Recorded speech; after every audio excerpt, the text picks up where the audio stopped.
Zij hadden denk ik meer de wil om te winnen. En ik las vandaag in de krant dat het Lions handbaldagen zijn volgens Bevo. Nou, dit jaar absoluut niet. Was dat ook het verschil dat dit voor jullie een beetje een tussendoortje was en voor Bevo ja, dat er iets meer prestige op het spel stond of zo?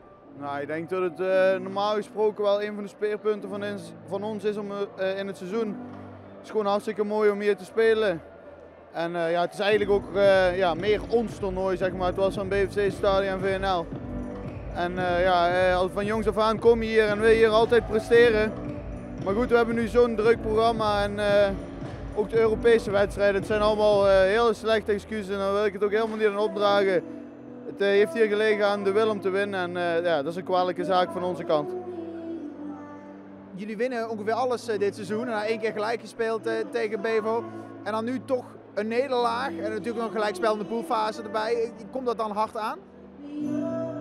Niet zozeer de nederlaag, ik denk gewoon ja, wat je hier laat zien en zien wat je kan. En ja, we willen doorgroeien als team, als club.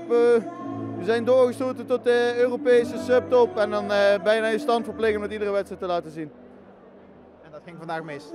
Het ging niet alleen vandaag mis, dat ging deze 3 dagen mis. Wat moet je daar dan van leren?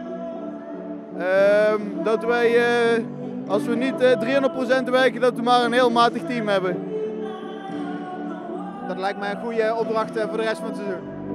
We gaan keihard trainen in januari in ieder geval.